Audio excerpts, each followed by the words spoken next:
Divisional Accountant Officer, Important Question, Chapter 4, Part 8. Kinds of check. അപ്പം നമ്മൾ ഈ പോർഷനിൽ നോക്കുന്നത് ഡിഫറെൻറ്റ് കൈൻഡ്സ് ഓഫ് ചെക്കിനെ പറ്റിയാണ്. അപ്പം question number 113, what are the features of cheque? അപ്പം നമ്മൾ കഴിഞ്ഞ ക്ലാസ്സിൽ ക്യാരക്ടറിസ്റ്റിക്സ് ഓഫ് ചെക്കൊക്കെ പഠിച്ചതാണ്. അപ്പം ഇവിടെ നമ്മൾ നോക്കുന്നത് ഫീച്ചേഴ്സ് ഓഫ് ചെക്കാണ്. ഒന്ന്, the cheque can only be issued against the current or savings bank account. Cheque book issue ചെയ്യുന്നത് എന്ത് ടൈപ്പ് ഓഫ് അക്കൗണ്ട്സിലൊക്കെയാണ്? കറണ്ട് അക്കൗണ്ടിനും സേവിങ്സ് അക്കൗണ്ടിനുമാണ് ചെക്ക് ഇഷ്യൂ ചെയ്യുന്നത്. Second, cheque without date shall be considered invalid. അപ്പം ഒരു ചെക്കിനകത്ത് ഡേറ്റ് വെച്ചിട്ടില്ല എന്നുണ്ടെങ്കിൽ അതെന്താവാം? ഇൻവാലിഡ് ചെക്കായി മാറാം.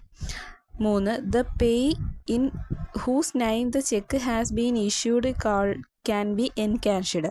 അപ്പം ചെക്കിനകത്ത് മെൻഷൻ ചെയ്തിരിക്കുന്ന പേരിലുള്ള ആൾക്ക് മാത്രമേ ക്യാഷ് എന്ത് ചെയ്യത്തുള്ളൂ? എൻകാഷ് ചെയ്യത്തുള്ളൂ. ബാങ്ക് ക്യാഷ് എൻകാഷ് ചെയ്യത്തുള്ളൂ.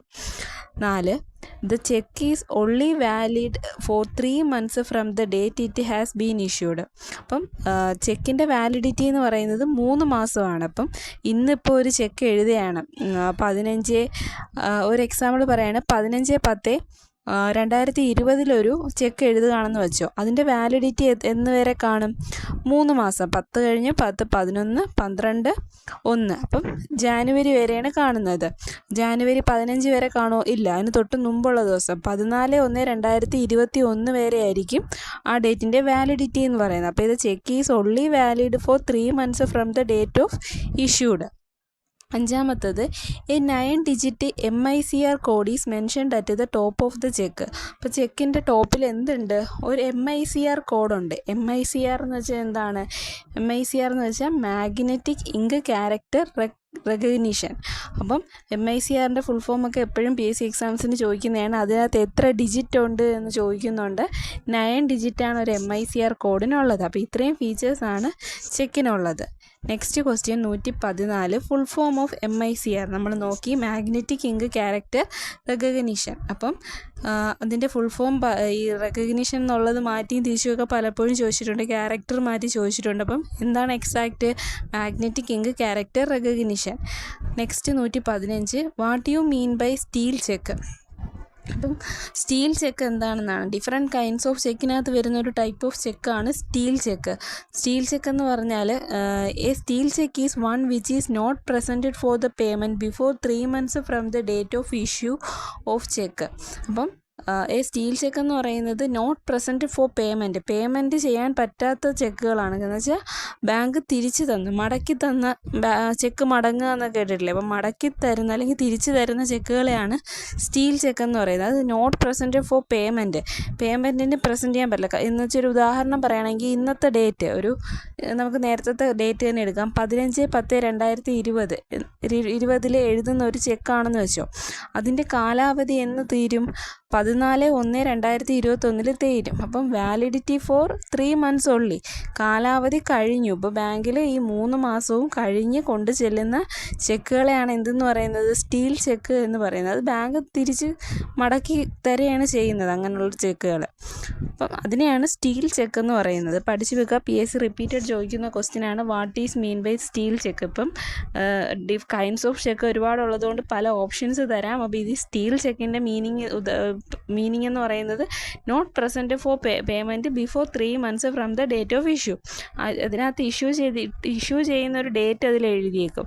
അതും കഴിഞ്ഞ് 3 മാസം വാലിഡിറ്റിയും കഴിഞ്ഞ് വരുന്ന ബാങ്കിൽ പ്രസൻറ്റ് ചെയ്യാൻ വരുന്ന ചെക്കുകളെയാണ് എന്തെന്ന് പറയുന്നത്? സ്റ്റീൽ ചെക്ക് എന്ന് പറയുന്നത്. Next 116, what you mean by minimum balance? Minimum balance എന്താണ്? The amount mentioned in the cheque should not be more than the amount deposited in the bank. A certain amount of minimum balance should always be there in the account as per the bank rule. അപ്പം ഒരു minimum balance എന്ന് പറയുന്നത് നമ്മൾ check എഴുതുന്ന സമയത്ത് എഴുതുന്ന amount എപ്പോഴും അക്കൗണ്ടിൽ ഉണ്ടാവണം. ഇല്ലെങ്കിൽ അതെന്താണ്? ഈ ചെക്ക് ഡിസോണർ ആവും. അപ്പം അല്ലെങ്കിൽ നമ്മുടെ അക്കൗണ്ട്, അതായത് ഒരു സേവിങ്സ് അക്കൗണ്ട് അല്ലെങ്കിൽ ഒരു കറണ്ട് അക്കൗണ്ട് അതിൽ മെയിൻറ്റെയിൻ ചെയ്യേണ്ട ഒരു മിനിമം ബാലൻസ് ഉണ്ടാവും. ബാങ്കിങ് റൂൾ പ്രകാരം ഒരു ബാങ്കിൽ സേവിങ്സ് അക്കൗണ്ടിലും കറണ്ട് അക്കൗണ്ടിലും മെയിൻറ്റെയിൻ ചെയ്യേണ്ട മിനിമം ബാലൻസ് ഉണ്ടാവും. അതിനെയാണ് എന്തെന്ന് പറയുന്നത്, മിനിമം ബാലൻസ് ഡെപ്പോസിറ്റ് അക്കൗണ്ട് എന്ന് പറയുന്നത്. ഒരു മിനിമം എമൗണ്ട് ഓഫ് ബാലൻസ് എന്ത് ഉണ്ടാവണം, ഡെപ്പോസിറ്റായിട്ട് കറണ്ട് അക്കൗണ്ടിലും സേവിങ്സ് അക്കൗണ്ടിലും ഉണ്ടാവണം. അതൊരു ബാങ്കിങ് റൂളാണ്. Next 117, what are different type of cheque. അപ്പം ഇനി നമ്മൾ പഠിക്കുന്നത് ഡിഫറെൻറ്റ് കൈൻഡ്സ് ഓഫ് ചെക്കാണ്. എന്തൊക്കെയുണ്ട്? ഒന്നാമത്തത് bearer cheque, order cheque, crossed cheque, stale cheque, post dated cheque, ante dated cheque, blank cheque, mutilated cheque. അപ്പോൾ നമുക്കിത് ഓരോന്നും എന്തൊക്കെയാണെന്ന് പഠിക്കാം. ഇതിൽ നമ്മൾ ഒരു ചെക്കിൻ്റെ കാര്യം നമ്മൾ പഠിച്ചു, steel cheque. Stale check means കാലാവധി കഴിഞ്ഞു, പ്രസൻറ്റ് ചെയ്തു, പക്ഷേ പേയ്മെൻറ്റ് തന്നില്ല, 3 മാസത്തെ വാലിഡിറ്റിയും കഴിഞ്ഞു, ബാങ്കിൽ കൊണ്ടു ചെന്നു, പ്രസൻറ്റ് ചെയ്തില്ല, മടക്കി തിരിച്ചു ചെന്നു. അതിനെയാണ് സ്റ്റീൽ ചെക്ക് എന്ന് പറയുന്നത്. ഇനി നമുക്ക് ബാക്കിയുള്ളത് എന്തൊക്കെയാണെന്ന് നോക്കാം. 118, what you mean by bearer cheque. Bearer cheque എന്താണ്? The bearer cheque is a type of cheque in which bearer എന്ന് പറയുന്നത് ദ പേഴ്സൺ ഹൂ ക്യാരീസ് എന്നാണ്, is authorised to get the cheque encashed. അപ്പം ആരുടെ കയ്യിലാണോ ചെക്ക് ഇരിക്കുന്നത്, ഏത് person ആണോ check carry ചെയ്യുന്നത്, ആ ആളാണ് ഓതറൈസ്ഡ് പേഴ്സൺ ബാങ്കിനെ സംബന്ധിച്ചിടത്തോളം. ആ ആൾക്ക് എന്ത് ചെയ്ത് കൊടുക്കും? ബാങ്ക് ചെക്ക് എൻകാഷ് ചെയ്ത് കൊടുക്കും. ആ ഒരു ടൈപ്പ് ഓഫ് ചെക്കിനെ പറയുന്ന പേരാണ് ബെയറർ ചെക്ക്. ആരാണോ ചെക്ക് ഹോൾഡ് ചെയ്തിരിക്കുന്നത് അല്ലെങ്കിൽ ക്യാരി ചെയ്തിരിക്കുന്നത് അയാൾക്ക് പൈസ കൊടുക്കും ബാങ്ക്. അതിനെയാണ് ബെയറർ ചെക്ക് എന്ന് പറയുന്നത്. 119, bearer cheque is normally used for cash transfer. അപ്പം ബെയറർ ചെക്ക് നോർമലി യൂസ് ചെയ്യുന്നത് എന്തിനാണ്? ക്യാഷ് ട്രാൻസ്ഫർ ചെയ്യാൻ വേണ്ടിയാണ് ബെയറർ ചെക്ക് നോർമലി യൂസ് ചെയ്യുന്നത്. Next 120, what you mean by order cheque. അപ്പോൾ നെക്സ്റ്റ് ടൈപ്പ് ഓഫ് ചെക്കാണ് ഓർഡർ ചെക്ക്. അപ്പോൾ എന്താണ് order cheque? Order cheque are the cheque which are withdrawn for the pay. That means the check withdrawn from another person. Before paying to that person, the bank cross-check the identity of the person. അതായത് ഒരു order check കൊണ്ടുവരുവാണ്, ഒരു particular person ഒരു order check ബാങ്കിൽ കൊണ്ടുവരുന്ന ടൈമിൽ ആ ആളുടെ പേര് അതിൽ മെൻഷൻ ചെയ്തിരിക്കും ചെക്കിൽ. അപ്പോൾ ചെക്കിൻ്റെ ഫസ്റ്റ് വരി ഒരു ബ്ലാങ്ക് ആയിട്ട് ഒരു ഡാഷ് പോലെ ഇട്ടേക്കും, അതിനകത്തൊരു പേര് എഴുതിയേക്കുമ്പം ടു എന്ന് പറയുമ്പോൾ ഒരു മനോജ് എന്ന് പറയുന്ന ആളുടെ പേര് അതിൽ മെൻഷൻ ചെയ്തിരിക്കും. അപ്പോൾ ബാങ്ക് എന്ത് ചെയ്യും? കൊണ്ടുവരുന്ന പേഴ്സൻ്റെ ID കാർഡ് ചോദിക്കും, ഒരു ID പ്രൂഫ് ചോദിക്കും. അപ്പം മനോജ് തന്നെ ആണോ എന്നറിയാൻ അപ്പോൾ ID കാർഡിലും പേര് മനോജ് എന്ന് തന്നെ ആണെന്നുണ്ടെങ്കിൽ അത് ക്രോസ് ചെക്ക് ചെയ്തപ്പം എന്തായോ ചെക്ക് എഴുതിയ ഡ്രോയർ എന്ത് ചെയ്തേക്കുവാണ്? ഓർഡർ ഇട്ടേക്കുവാണ്, ഇത് മനോജിന് മാത്രമേ കൊടുക്കാവൂ. അപ്പം അതിനെയാണ് എന്തെന്ന് പറയുന്നത്? ഓർഡർ ചെക്ക് എന്ന് പറയുന്നത്. നെക്സ്റ്റ് നോക്കാം 121. The order cheque is the drawer need to strike the order mark as mentioned on the cheque so that the cheque can only be encashed to the pay. അപ്പോൾ order ചെക്കിൽ drawer എന്ത് ചെയ്തിരിക്കണം? ഈ top side ചെക്കിൻ്റെ ടോപ്പിൽ left സൈഡിൽ order bearer എന്ന് കാണും. അപ്പോൾ ആ ബെയറർ എന്നുള്ള ഭാഗം സ്ട്രൈക്ക് ചെയ്തേക്കണം, മീൻസ് കട്ട് ചെയ്തേക്കണം, അത് വെട്ടിക്കളഞ്ഞേക്കണം. അങ്ങനെ ചെയ്താലേ അതെന്താവുള്ളൂ? ഒരു ഓർഡർ ചെക്ക് ആവുള്ളൂ. അതാരാണ് ചെയ്യേണ്ടത്? ഡ്രോയറാണ് ചെയ്യേണ്ടത്. ചെക്ക് എഴുതി തയ്യാറാക്കുന്ന ആളാണ് അത് ചെയ്യേണ്ടത്. എങ്കിൽ മാത്രമേ ബാങ്കിൽ കൊണ്ട് ചെല്ലുമ്പോൾ അതെന്ത് ചെയ്യുള്ളൂ? എൻകാഷ് ചെയ്ത്, ഇപ്പം മനോജിനാണ് നമ്മൾ ഓർഡർ ഇട്ടേക്കുന്നതെങ്കിൽ അപ്പം ചെക്കിൻ്റെ ടോപ്പ് ലെഫ്റ്റ് കോർണറിൽ ആ ബെയറർ എന്നുള്ള ഭാഗം സ്ട്രൈക്ക് ചെയ്തിരിക്കണം, എങ്കിലേ ആ ചെക്ക് എൻകാഷ് ചെയ്ത് മനോജിന് കൊടുക്കുകയുള്ളൂ. നെക്സ്റ്റ് ക്വസ്റ്റ്യൻ എന്താണ്? 122, what you mean by crossed cheque. Crossed cheque എന്താണെന്നാണ്. In this type of cheque no cash with a withdrawal can be done. The amount can only be transferred from the drawer account to the payee account. Any third party can visit the bank and submit the check. അപ്പോൾ crossed check എങ്ങനെയാണ് ചെയ്യുന്നത്? അത് physical amount bank കയ്യിൽ കൊടുക്കില്ല, through account ട്രാൻസ്ഫറേ ചെയ്യത്തുള്ളൂ. അപ്പം ഡ്രോയറുടെ അക്കൗണ്ടിൽ നിന്നും പേയുടെ അക്കൗണ്ടിലോട്ട് ഒരു അക്കൗണ്ട് ട്രാൻസ്ഫറാണ് ഉദ്ദേശിക്കുന്നതെങ്കിൽ അതിൽ മെൻഷൻ ചെയ്യണം എന്താണ്? അത് ക്രോസ്ഡ് ചെക്കാണ്. അപ്പോൾ ക്രോസ്ഡ് ചെക്ക് ആണെങ്കിൽ എങ്ങനെ അത് 2 പാരലൽ ലൈൻസ് വെച്ചിട്ട് അതിനകത്ത് എഴുതിയേക്കും എന്താണ് ക്രോസ്ഡ്, അല്ലെങ്കിൽ അക്കൗണ്ട് ഓഫ് അപ്പോൾ അക്കൗണ്ട് ഓഫ് മനോജ്, അല്ലെങ്കിൽ അക്കൗണ്ട് ഓഫ് വേറൊരാളുടെ പേയുടെ പേര്. അപ്പം 2 പാരലൽ ലൈൻ വരച്ചിട്ട് അതെവിടെയാണ് വരയ്ക്കുന്നത്? ടോപ്പ് ലെഫ്റ്റ് പാർട്ടിലാണ് നമ്മൾ ഈ ഒരു ചെക്കിൻ്റെ ടോപ്പ് ലെഫ്റ്റ് പാർട്ടിൽ ഡബിൾ ലൈൻ വരയ്ക്കും. 2 പാരലൽ ലൈൻ വരച്ചിട്ട് അതിനകത്ത് ഒരാളെ പേരോ അല്ലെങ്കിൽ ഒരു അക്കൗണ്ടോ മെൻഷൻ ചെയ്ത് കഴിഞ്ഞാൽ അതിനെയാണ് എന്തെന്ന് പറയുന്നത്? ക്രോസ്ഡ് ചെക്ക് എന്ന് പറയുന്നുള്ളൂ. ക്രോസ്ഡ് ചെക്ക് ആണെന്നുണ്ടെങ്കിൽ അത് കയ്യിൽ ക്യാഷ് കൊടുക്കില്ല, പേയുടെ കയ്യിൽ കൊടുക്കില്ല, ത്രൂ അക്കൗണ്ട് ട്രാൻസ്ഫർ ആണ് ചെയ്യുന്നത് ബാങ്ക്. അതായത് ഡ്രോയറുടെ അക്കൗണ്ടിൽ നിന്നും പേയുടെ അക്കൗണ്ടിലോട്ട് എമൗണ്ട് ട്രാൻസ്ഫർ ചെയ്യും. 123 in the case of crossed check the drawer must draw 2 parallel lines on the top left part of the cheque. അപ്പോൾ ചെക്കിൻ്റെ ടോപ്പ് ലെഫ്റ്റ് പാർട്ടിൽ എന്ത് ചെയ്യും?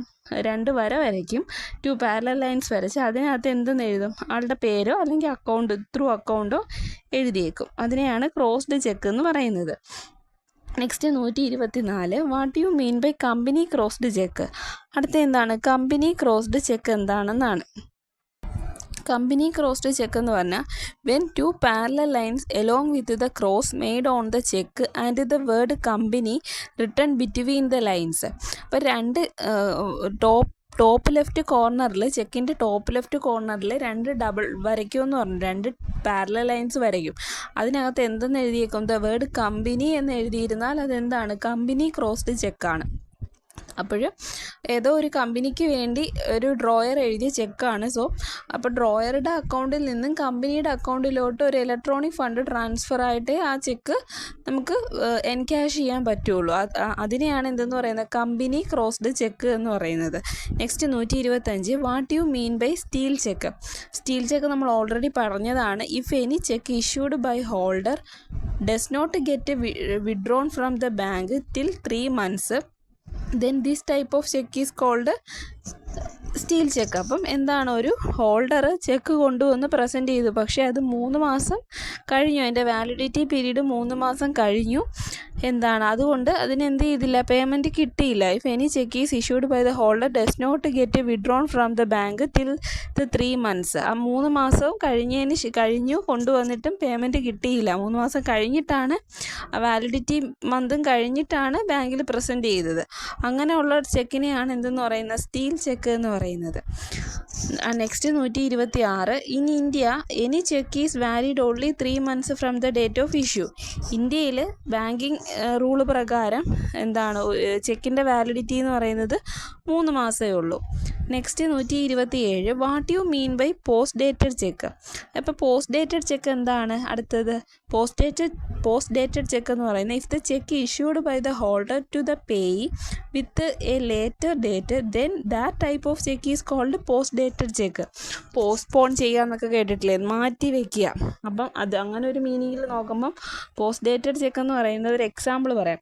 ഇന്നത്തെ ഡേറ്റ് ഒരു 15/10/2020 ആണെന്നിരിക്കെ, അപ്പം ചെക്ക് നമ്മൾ എഴുതുന്ന സമയത്ത് നമ്മൾ എന്ത് ചെയ്യുന്നുണ്ട്? അത് ഇന്ന് 10th മാസം 15ാം തീയതി ആയതേ ഉള്ളൂ. നമ്മൾ 20/10/2020 എന്നങ്ങ് ഡേറ്റ് ഇട്ടു ചെക്കിനകത്ത്.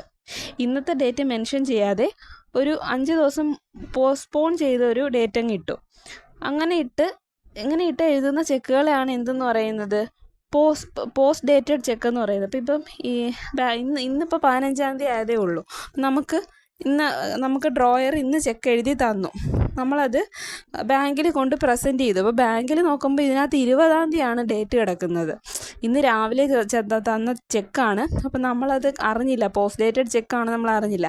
നമ്മൾ വിചാരിച്ചു ചെക്ക് എഴുതി തന്നല്ലോ, ഇന്ന് തന്നെ നമുക്ക് ഇന്നോട്ട് അതിൻ്റെ വാലിഡിറ്റി തുടങ്ങിയല്ലോ എന്ന് പറഞ്ഞ് നമ്മൾ ബാങ്കിൽ കൊണ്ട് പ്രസൻറ്റ് ചെയ്യുമ്പം ബാങ്ക് നോക്കുമ്പോൾ അതിനകത്ത് 20ാം തീയതിയാണ് കിടക്കുന്നത്. അപ്പോൾ ബാങ്കിനത് എന്നോട്ട് എടുത്താൽ മതി, എന്നോട്ട് എൻക്യാഷ് ചെയ്ത് തുടങ്ങിയാൽ മതി. 20/10/2020 തൊട്ട് എൻക്യാഷ് ചെയ്താൽ മതി. ഇന്ന് 15 ആയിട്ടുള്ളൂ. ബാങ്ക് എന്ത് ചെയ്യില്ല? അത് എൻക്യാഷ് ചെയ്യില്ല. അപ്പോൾ അങ്ങനെയുള്ള ടൈപ്പ് ഓഫ് ചെക്കിനെയാണ് എന്തെന്ന് പറയുന്നത്? പോസ്റ്റ് ഡേറ്റഡ് ചെക്ക് എന്ന് പറയുന്നത്. നെക്സ്റ്റ് എന്താണ്? 128 what you mean by ante dated cheque. Ante dated cheque എന്താണ്? If the drawer mentioned date prior to the current date on the cheque it is called ante dated cheque. അപ്പോൾ ante dated ചെക്കിനകത്ത് എങ്ങനെയാണ് വരുന്നത്? ഇപ്പം ഒരു example നോക്കുകയാണെങ്കിൽ ante dated cheque, ഇന്നത്തെ date 15/10/2020. അപ്പം ചെക്ക് എഴുതുന്ന ആൾ എന്ത് ചെയ്തു, ഒരു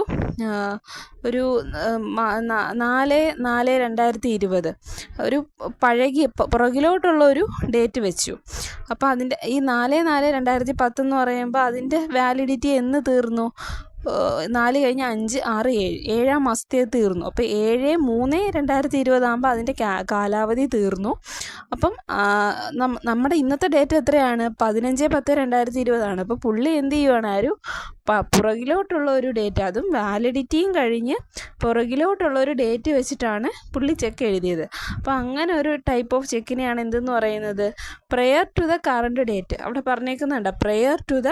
അപ്പോൾ ക്വസ്റ്റ്യനിൽ prior to the current date എന്ന് കണ്ടു കഴിഞ്ഞാൽ അത് എന്ത് ടൈപ്പ് ഓഫ് ചെക്കാണ്? ആൻറ്റി ഡേറ്റഡ് ചെക്കാണ്. Next 129. For ante dated cheque the banker will honor this check till the completion of 3 months from the date of check. അപ്പം ഇത് എന്താണ്, ആ ആൻറ്റി ഡേറ്റഡ് ചെക്ക് നമുക്ക് ഇടാം, പക്ഷേ അതെന്ത് ചെയ്യണം, ആ ഒരു 3 മാസത്തെ വാലിഡിറ്റിക്ക് അകത്ത് വന്നാൽ മാത്രമേ ബാങ്ക് അത് എൻക്യാഷ് ചെയ്യത്തുള്ളൂ. ബാങ്ക് അത് എൻക്യാഷ് ചെയ്ത് പേയ്ക്ക് ക്യാഷ് കൊടുക്കുകയുള്ളൂ. അപ്പോൾ ദിസ് ടൈപ്പ് ഓഫ് ചെക്കാണ് ആൻറ്റി ഡേറ്റഡ് ചെക്ക്. അപ്പം ഇന്നത്തെ ക്ലാസ്സിൽ നമുക്ക് ഇത്രയും ടൈപ്പാണ് പഠിക്കാനുള്ളത്. മെയിനായിട്ട് നമ്മൾ നോക്കിയത് ചെക്ക്, അതിൻ്റെ type of cheque, bearer cheque, order cheque, പിന്നെ എന്താ നോക്കിയത്, ante dated cheque, post dated cheque, stale cheque, അപ്പം പിന്നെ ചെക്കിൻ്റെ കാലാവധി. ഇത്രയും കാര്യങ്ങളാണ് നമ്മൾ ഇന്നത്തെ ക്ലാസ്സിൽ നോക്കിയത്. Thank you.